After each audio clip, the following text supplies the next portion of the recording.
Hey man, everybody getting laid off. So if you got a job, be thankful. Because I'm telling you right now, eventually, with this government shutdown and people not being able to feed their family and stuff like that, it's gonna be a whole bunch of crime and stuff going on. Alright? It's gonna be mass chaos if they don't do something about this soon. So right now might not be the time to be playing people. You might not be wanting to, give people certain attitudes, look at them a certain way. You shouldn't be doing it to begin with. But I'm telling you right now, people about to start crashing out. Some people already crashing out. We are in crash out territory. Y'all better start speaking to people with respect, because it could be that one person that's just about to lose they ish, and you say something crazy, and next thing you know, you either in HE double hockey sticks or with the Lord. All right? I don't know what to tell you. Oh, and guess what? It's only going to get worse. It's not going to get better. 2025 was a big year for mass layoffs, but the harsh reality is that 2026 is only going to be worse. It really will only be worse. There will be more jobs taken by AI, more jobs hired out to lower wage workers such as A1B, illegal immigrants, under the table, all that stuff. Or what has been going on recently, it's just firing everybody and giving 10 people's worth of work to one person. Someone that makes minimum wage will be doing 10 people's worth of work. But that's not what this video about. It's not about the future of the actual work industry. It's about mass layoffs and how it will affect millions and millions of people. I got laid off. And here's why it might be a really good thing for me. And let me explain everything I can while talking through the rule of 7, because that's been the only thing getting me happy a little bit each day, is just at least dressing up, even if I'm at home. Now, people are asking, what is the rule of 7 and why'd you get laid off? Well, it was unexpected. I can't say much otherwise. And I have been crying a lot. And I told myself I wouldn't cry for this video. And the rule of 7 is how you create a really unique outfit. Each item you add is a point. So rings, necklace, shirt, pants, so on and so forth, until you get to the number 7.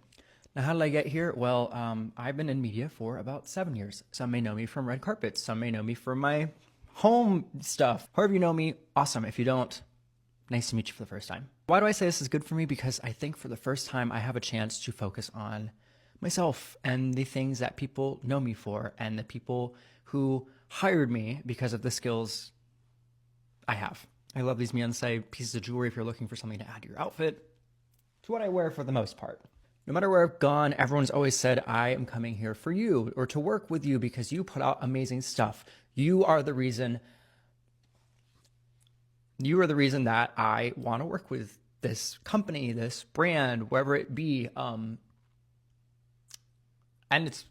that's been the thing that gets me through each day, is everyone is just really kind about me and the skills I have. So why not invest into it for myself? I am petrified. I am super scared. But I think also this is the time for me to put into myself the best. Added, of course, my signature glasses, because that's what a lot of people know me for. And so I'll be focusing on myself, putting these shoes on for this fun outfit. So you'll probably see me doing a lot more as me, carpets, home tutorials, because girls are like, you have great style. Please tell me how to do that. And so many more things. I have always knocked down so many doors for years to be able to do the work that I have been doing. And I have found more happiness and gratitude by working on things for myself. Okay, so remember where we started, which is t-shirt and pants. This is where we are at now. And I remember when I started almost 10 years ago. I am now able to put all the things I learned towards myself. And so with this video, I hope that, number one, you see that I'm available to do whatever, wherever, just motivate somebody else if they also lost a job. I hope you learned something in this video, whether it's putting on fun clothes or learn that you might have someone else to work with now who would love to work with you. I'll see you really soon. Getting fired or laid off while still having to pay bills is an experience. A grown-ass experience. And don't let you not have no money saved up. Ooh, Now you scrambling, scraping for shit. You applying for unemployment, putting in 500 applications a day, signing up for DoorDash, signing up for Instacart. Life get real. And trust me, I know firsthand, because that was me 2 years ago getting laid off, trying to figure out what I'm about to do next. It was hell on earth. Sometimes you don't think about when you get all these bills that your income could just stop at one point. It could just stop. You come to work Monday morning happy as hell. Everything going good. Weekend was good. Everything was perfect. And then you see that 30-minute meeting with HR and your boss. Oh my fucking God. Oh my fucking. You get in the meeting, they start talking about, yeah, we're restructuring our core values of the company and your job has been affected. God damn it. Hey, just know if you got to deal with it, it's going to be all right. Life keep on going. You're going to end up a better person after it. I know I did. And most people don't think it could be them. They could be the one that lose their job tomorrow. They think they have a skill or some kind of gift that no one else, nothing else, the AI couldn't have. And the truth is, they don't care. They don't care about your mortgage. They don't care about your bills. They don't care about your family. They don't care about you. They don't care about your skill. If they can get something else, someone else to do the same job, if not more, for less money, they will. If they have to fire 80% of the company and make one person do 10 people worth of work, they will. Anything to raise their bottom line, to raise their profit margins, they will do. So I hope you don't think that's you. Please start preparing, because you need to have other options. You need to have sources of income, because when you get fired and you have rent to pay, you have insurance to pay, you have electricity to pay, you don't want to end up on the street in a homeless, whatever. Me, I chose to live in my car so I won't have to pay bills because I'm moving overseas. But if you don't plan on moving overseas and you don't need to save up, a shit ton of money right now, just start investing into, other little assets here and there. Instead of buying a $10 coffee every morning, I'm not Dave Ramsey telling you don't buy your avocado toast, but maybe take a 10, 15, 20 bucks here and there and invest into an ETF, a CD, a stock, a high yield savings account. Be prepared when mass layoffs come to your industry, because I promise you, blue collar, white collar, doesn't matter. It will and it can. It's like clockwork every single month. Layoffs. Layoffs are happening. 5%, 10% of the company. Every time I open up LinkedIn, I see a new company doing it. I'm gonna hold your hand when I say this to you. It does not matter how amazing of an employee you are or how much your manager likes you. Nobody cares if you live or die at these major tech companies. If you are part of a smaller startup or more of a mid-sized company, I know that it's different. I have a lot of friends that don't work in these huge corporations, but if you are in these massive, massive corporate jobs, a lot of my followers I know are tech workers or finance workers. They don't care. I have friends that have only gotten high ratings, promotions, and they still got laid off. I'm just gonna kind of tell you things that I think you should be doing that I'm sure you see that I've been doing for the past few years now. I've just never seen my future to be fully in tech. I've said this a lot on my page. Tech has always been an injection point for me to learn a lot, work from the best, pay off my student loans, get in a good place financially, and also propel my other career, which is making content. I make a lot of content about tech, how to break into tech. I wouldn't be able to do that if I didn't work in tech for so many years now. Obviously, no secret, what I love to do is make videos. And I'm not saying that you need to quit your 9-to-5 to become a content creator. No, start making another option for yourself. It could be just learning a new hobby, picking up a new skill, maybe learning to day trade, maybe learning another activity on the side. It doesn't have to be too crazy. Nothing has to start with this whole vision in mind. My biggest motto in life is just start now, perfect it later. And that's how I've always gotten things done. I've started 3 businesses. I've started multiple social medias. It's been years of me just trying, just seeing if I like it, figuring it out. It's gonna take you some time as well, and you don't want that to happen the second you're laid off or you're in a pinch. And on top of that, on top of you figuring out what you want, kind of your option B to be, whether or not you're exploring that, you should not be killing yourself over your job. Like, I'm sorry, you should not be. Not be clocking in on the weekends, going overdrive, going insane, having this emotional intensity every day after work because of your job, having this anxiety because it's nothing you can control. Like, you can't control anything. And I could make another video on this, but in the past couple of years, you know, we had these huge hirings, and now with AI and all of this restructuring, now they're doing these huge mass layoffs, and people are low-key getting fucked. And it's really scary out there. First time my company did layoffs was back in like 2021. That was almost 4 years ago. And that was when I was like, you know what? I'm gonna start now. And that's when I started making videos. Of course, the amount of hate that I got was exponential. Here I am, 5 years later, still doing it, have built, you know, other options for myself. You might as well just have other options, because why would you put all of your eggs in one basket? Let me know if you guys want a part 2. And 2026 will be a big year for layoffs. There is no doubt about it. So all we can say now is to get prepared. And if you want to know how to get prepared and you want to know more issues like this going on in society today, make sure you go ahead and subscribe, because I post videos like this every single day. As well as in the future, we'll start getting into things as how to avoid some of these issues, how to prepare for some of these issues, more into the finance field, the economic field. We'll be basically, once I move and get out the car and get my actual setup, I'll have some more banger content coming for y'all, educational, informal, and all of that.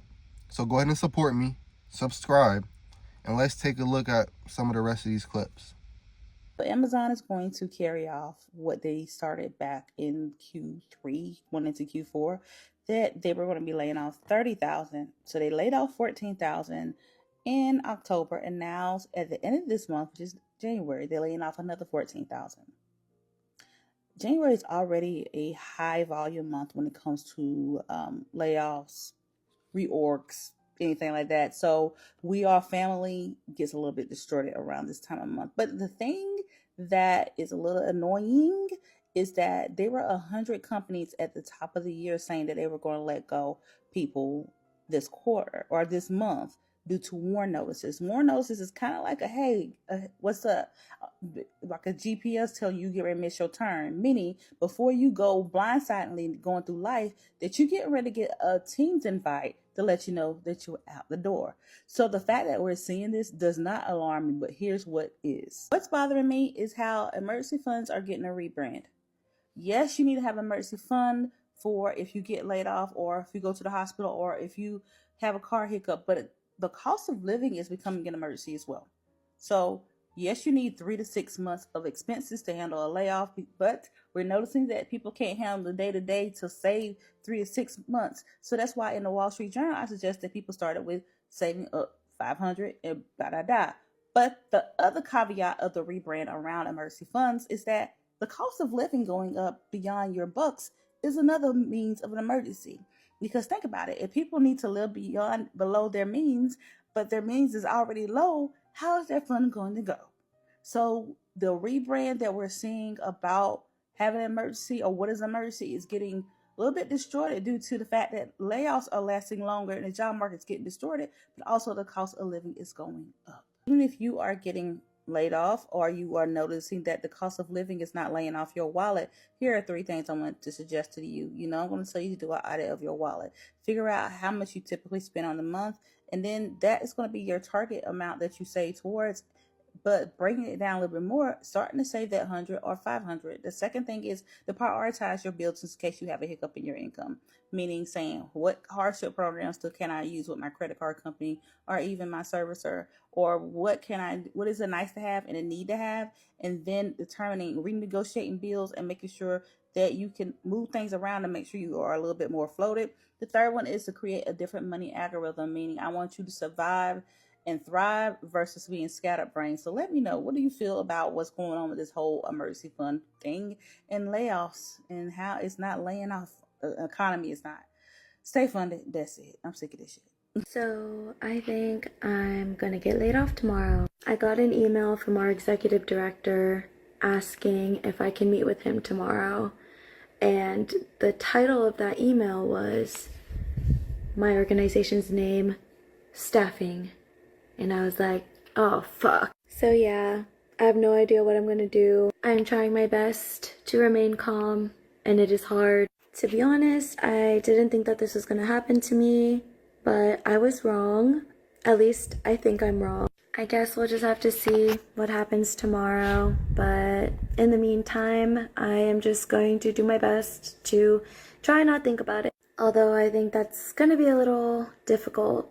So yeah, at the end of the day, it just fucking sucks. And I have no other words other than that. It just fucking sucks. Cheers to being an adult in 2025, I guess. Thanks for jumping on, everybody. So as you know, we've made the very difficult decision to lay off 25% of the organization. And here's why you should be excited about that, okay? Because not only is it not a bad thing, it's actually a good thing, because it wasn't as much of a layoff as much as it is a re-strategizing of our existing priorities. And what that newfound focus is going to allow us to do is really reinvent and reimagine the way that we do business, okay? And while I can assure you that these decisions are not made in a vacuum, they are made with a mop, okay? Just like a clean sweep, so that now we have a clean floor.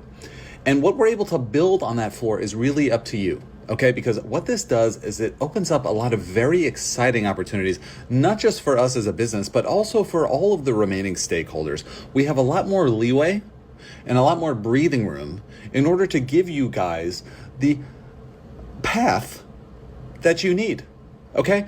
And while I know what you're thinking, oh, does this mean like I'm gonna get promoted, I'm gonna get a raise? Yeah, maybe.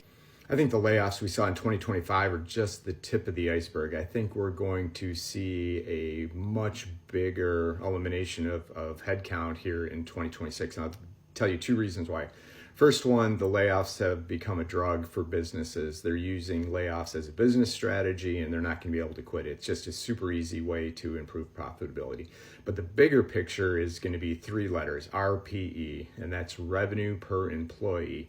And I think this is going to be driver of those playbooks, right? The profits over people playbook is going to be the metric that all these companies are looking at. And I'm going to share why.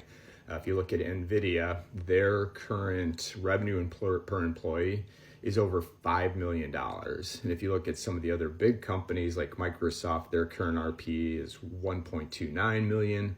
Amazon's only at 438,000. Alphabet 2 million. Meta closer to 2.56 million. I think this is the metric that shareholders are going to demand and what's going to drive the stock price, because they're going to want to see that you're doing more with less, right? Fewer employees, because employees are a head count.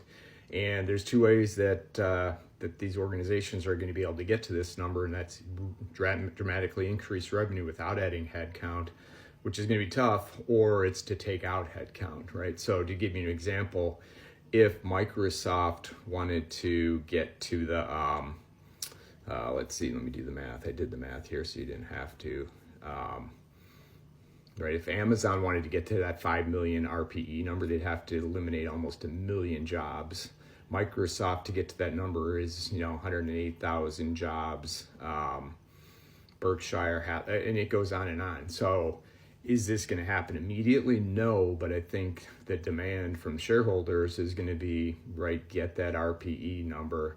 And you're going to start hearing more and more about this, because if not, then they're going to have to get layoffs to get them closer to revenue per employee. So that's my prediction. Like I said, NVIDIA has sent the mark, because I think they've got, just a relatively small number of employees. I got to look back through my data, right? 36,000 employees and generating $187 billion in revenue, right?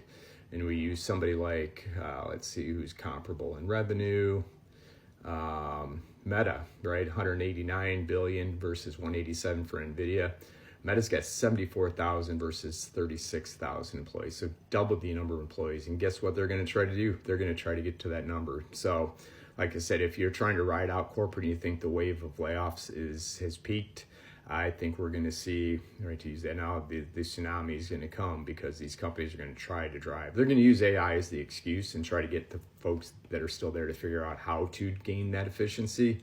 But like I said, I'm not optimistic that the layoffs are going to be slowing down. So that being said, if you're still in corporate, you do have a way out. You can leverage that experience and get ahead of the curve, right? Even if you're still in corporate, start to figure out how you can make some money on the side that you can actually go do that in the future, because there's going to be a lot of people searching and trying to figure out what they're going to do next when these layoffs start hitting. So anyway, if you're still in corporate, good luck. If you made it all the way to the end, thank you for watching, and I hope you enjoyed it. I hope, I don't hope you related to some of these clips, but I hope you were able to understand some of these clips. Maybe apply it to, your field. Say, you know what? I work white collar. Let me go ahead and start finding other ways of income just in case. The only jobs that will be safe, because there won't be all blue collar, but some of the main blue collar jobs are some of the only jobs that will be safe, such as construction, plumbing, electrical work, and even that might only be safe for a few more decades. A decade is a long time, but when we talk about white collar, some of that stuff's going to be gone in the next few months, few years. It's no surprise, but don't let it surprise you when it comes to your industry. But with all that being said, remember, no matter what happens, as long as you're alive, life goes on.